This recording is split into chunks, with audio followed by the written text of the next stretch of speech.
오셔서 우리를 위하여 그 대신 죄를 짊어지고 십자가에 달려 그 목숨을 아끼지 않고 우리를 위하여 희생하셨습니다. 그것을 가지고 이야기를 하는 것이죠. 그래서 우리가 죄 많은 인생들이었는데 그 주님의 공로로 인해서 그 신령한 말씀과 신령한 보혈의 은총으로 인해서 우리가 접붙임을 받고 죄사함을 얻었고 하나님의 자녀들이 됐다는 사실을 믿으시기를 주님의 이름으로 축복합니다. 그래서 로마서 11장 17절에 보면 또한 가지 얼마가 꺾여졌는데 돌 감람나무인 내가 그들 중에 접붙임이 되어 참 감람나무 뿌리에 진액을 함께 받는 자 되었습니다. 오늘 우리는 주님의 은혜로 그 보혈의 은총 가운데 하나님의 생명을 받은 자들이 되어서 생명의 말씀을 통해서 우리가 날마다 생명을 공급받는다고 말씀하는 것이죠. 그 은혜를 잊어버리면 안 된다는 것이죠. 주님의 그 은혜를 잊어버리고 망각하고 요새 보게 되면 참 무슨 이 나라의 과거 그 고통당하던 먹을 것이 없어서 그 고통당할 때에 그 많은 도움을 받았음에도 불구하고 그것을 잊어버리고 원망하고 불평하는 사람들이 얼마나 많은지 모릅니다. 그 북한에서 살 수가 없어서 일사후퇴 때 보따리 쌓아갖고 이 땅에 와서 참 어렵게 살만하게 되었는데도 불구하고 요새 보게 되면 감사를 잃어버린 채 참 저 북한의 김정은이에게는 그렇게 아낌없이 찬사를 보내면서 이 땅의 과거 정권이나 과거 정부에 대해서는 얼마나 그렇게 악한 말로 비방을 하고 그렇게 추궁을 하는지 도대체 알 수가 없습니다. 김일성이는 위대하다고 하면서 김정은이는 참 위대하다고 하면서 위인이라고 하면서 과거 우리 정권의 잘못은 조금도 용서하지 못하고 추상같이 파헤쳐서 두 전직 대통령을 감옥에 가두고 심판하는 그런 모습을 보게 됩니다. 과거 정권에 참범다 맡은 많은 공직자들이 참 감옥에 가고 스스로 목숨을 걸고 이렇게 하는 일들이 벌어진 것을 보게 됩니다. 저 북한의 악한 정권으로부터 이 땅에 300만이 넘는 사람들이 죽고 다치고 3년 넘는 긴 기간 동안의 전쟁으로 인하여 수많은 고아들이 생기고 수많은 가부와 함께 수많은 그런 장애자들이 이 땅에 들끓었습니다. 먹을 것이 없어서 굶주리고 먹을 것을 구하기 위하여 참 그 꾸중물통을 뒤지며 꿀꿀이즘이라고 하는 그 미군의 찬반을 가지고 그 생명을 유지했던 시절도 있었습니다. 그때의 생각은 다 잊어버리고 미군 물러가라고 외치는 사람도 있습니다. 그들이 잘못한 것도 있을 것입니다. 그런데 감사를 잊어버리면 오늘 우리의 삶에 대한 모든 것이 무너지게 된다는 사실을 알아야 되는 것이죠. 오늘 우리는 감사를 잃어버린 자들이 아니라 늘 감사하는 자들이 되시기를 주님 이름으로 축복합니다. 주님의 은혜로 구원을 얻었습니다. 주님께 감사하고 미군의 도움으로 이 나라가 지켜졌으면 늘 감사해야 되는데 원망하고 이런 일들 참 부끄러운 일이 아닐 수가 없습니다. 물론 잘못이 있어서 잘못한 것에 대해서는 시정을 요구하고 해야 됩니다. 그러나 잘한 것도 잘못한 것에 묶여서 모든 것이 다 잘못된 것이 되어진다고 하면 그들의 젊은이들이 이 땅에 와서 피 흘렸던 그 피값은 도대체 어디로 가는 것이 되겠습니까? 오늘 우리는 감사를 잃어버린 자들이 아니라 늘 작은 것에 감사하는 성도들이 되시길 국민들이 되어야 될 줄 믿습니다. 고린도전서 9장 11절에 보니까 우리가 너희에게 신령한 것을 뿌렸은즉 너희 육신의 것을 거두기로 과하다 하겠느냐. 그렇습니다. 신령한 것을 우리에게 주어서 우리의 죄의 문제를 해결하고 구원했는데 오늘 우리가 너희에게 조금 수고를 요구한다고 해서 그것이 과한 것이냐고 묻는 것입니다. 오늘 우리는 감사를 잃어버리면 안 된다고 말합니다. 그래서 육신의 것으로 그들을 섬기는 것이 마땅하다고 말씀하고 있는 것이죠. 그래서 고린도전서 9장 13절로 14절에 보니까 성전의 일을 하는 이들은 성전에서 나는 것을 먹으며 제단을 모시는 이들은 제단과 함께 나는 것을 너희가 알지 못하느냐. 이와 같이 주께서도 복음 전한 자들이 복음으로 말미암아 살리라 명하십니다. 오늘 우리에게 주님의 은혜 가운데 구원받았으면 주님의 명령을 따라서 살아가야 하는 것이 마땅하다고 이야기합니다. 그래서 빌립보서 4장 10절로 19절에 보면 너희의 준 것을 받음으로 내가 풍족하니 이는 받으실 만한 향기로운 제물이요 하나님을 기쁘시게 하는 것이라. 사도 바울이 뭐라고 이야기합니까? 너희들이 받은 바 감사해서 귀한 예물을 하나님께 드린 것, 선교 헌금을 보내주는 것, 너무나도 고마운 일이다. 감사하다고 이야기하는 것이죠. 그렇게 서로가 서로에게 감사할 때에 아름다운 열매가 맺혀지는 것입니다. 갈라디아서 6장 6절에 가르침을 받은 자는 말씀을 가르치는 자와 모든 좋은 것을 함께하라. 이렇게 이야기합니다. 함께해야 아름다운 것이죠. 가르침을 받은 자가 참 이제 어느 정도 깨달았다고 해서 스승을 우습게 여기는 일들이 벌어집니다.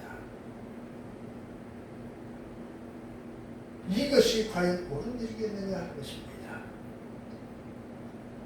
요새 보게 되면 교회들에서 참 그 청춘을 바치고 하나님의 은혜 가운데 교회를 세워서 이제 연세가 많아서 목회할 수가 없어서 후임자를 세워 원로 목사가 된 분들이 나중에 후회하는 일들이 벌어집니다.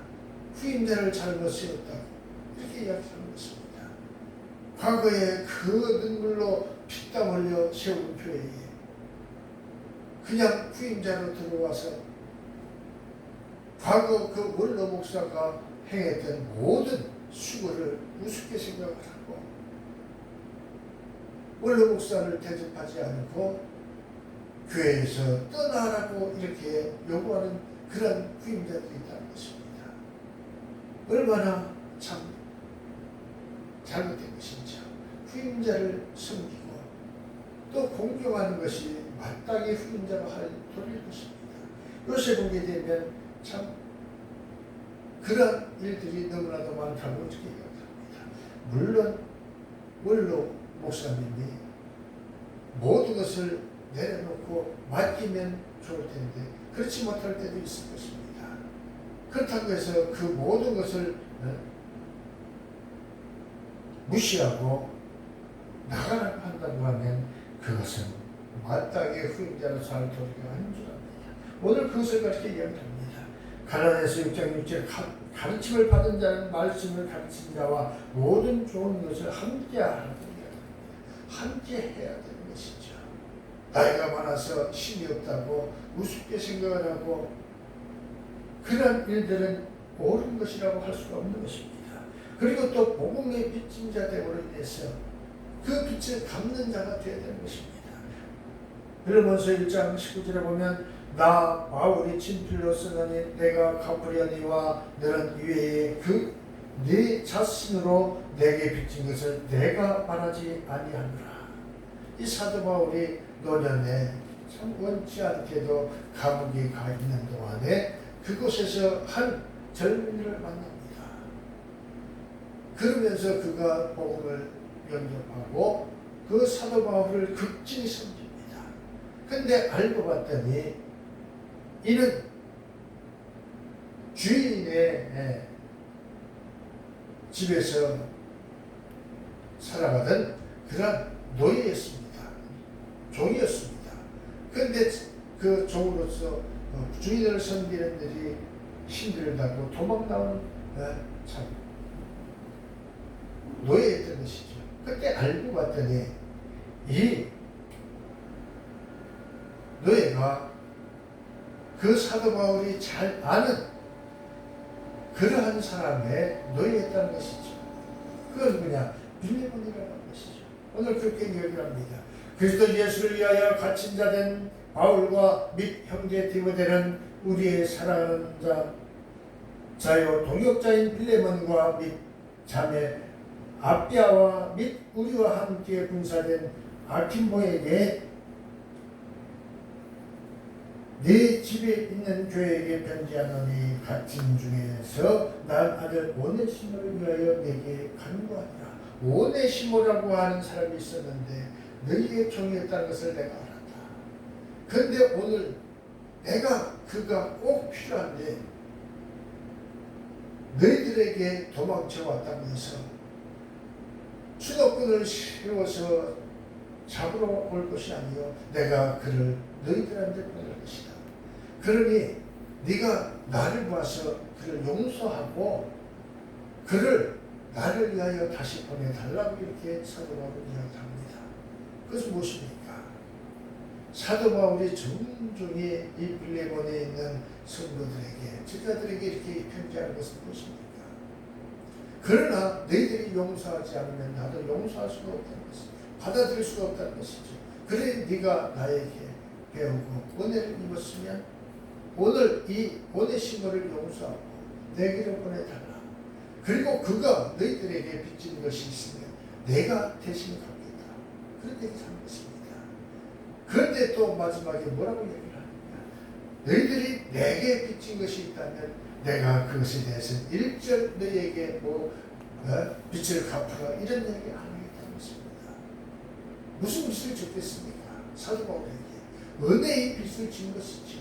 그 사람들이 그 복음을 접할 때에 복음을 전할 때에 오늘 이 사도 바울이 목숨을 걸고 그들에게 복음을 전했을 것입니다.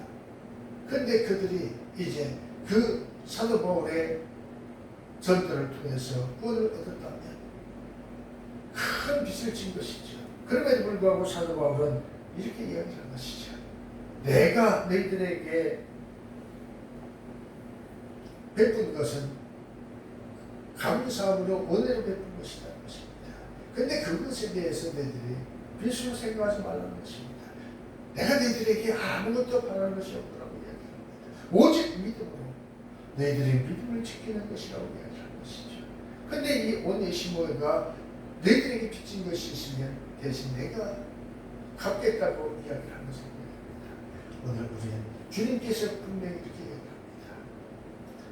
이 작은 소작이 한 것이 곧 내게 한 것이다. 그러니 오늘 우리에게는 어떠한 일을 해야 되느냐? 베풀고 나누는 것이라고 하는 것입니다. 복음의 빚진 자로서 우리가 교만해지지 아니하고 겸손하게 섬기는 자들이 되라고 말씀합니다. 그래서 오늘 신비한 것을 나는 가졌으니 육신의 것으로 그들을 섬기는 것이 마땅합니다. 오늘 우리는 감사를 잃어버리는 그러한 은혜 모르는 자들이 아니라 은혜를 갚을 줄 아는 그러한 복된 성도들이 되고 하나님의 은혜에 감사해서 날마다 하나님을 찬송하며 경배하고 하나님으로부터 인정받는 자들이 다 되시기를 주님의 이름으로 축복합니다. 좋으신 하나님 참